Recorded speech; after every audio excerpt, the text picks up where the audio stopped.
এই কিপটা লোকটা তার খরচ বাঁচানোর জন্য মিস্ত্রি হয়ে নিজেই নিজের ঘর তৈরি করে ফেলে। आज कमाएगा तो कल बैठकर खाएगा। কিন্তু যখনই তার ঘরটা সম্পূর্ণ তৈরি হয়ে যায় তখনই সেখানে অনেক ভয়ঙ্কর ভয়ঙ্কর বড় বড় দাঁতযুক্ত উই পোকা চলে আসে। रोम रोम भाइयों। এরপর তারা কিপটা লোকটার ঘরের উপরে আক্রমণ করে দেয়। এই জন্য লোকটা তার ঘরটাকে বাঁচানোর জন্য জলদি করে দরজা আটকে দেয়। आप कहाँ थे ज्ञानी बाबा? কিন্তু সেই ভয়ঙ্কর উই পোকাগুলো তার দরজাটাকে খেয়ে তার ঘরের দিকে যেতে শুরু করে দেয়। এই জন্য লোকটা তার 2 গ্রামের ব্রেনটাকে ব্যবহার করে সবগুলো উই পোকাকে লোহার বালতিতে আটকে দেয়। কিন্তু উই পোকাগুলো সেখান থেকেও বের হয়ে লোকটার পুরো বেড়াটাকেই খেয়ে ফেলে।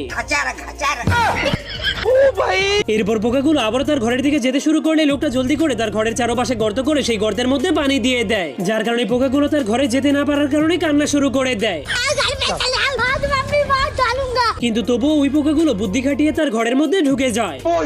এরপর কাঠ দিয়ে তৈরি করা তার সবগুলো ফার্নিচারকে খেয়ে ফেলে। এমনকি কয়েক মিনিটের মধ্যেই তার পরিশ্রম করে তৈরি করা পুরো ঘরটাকেই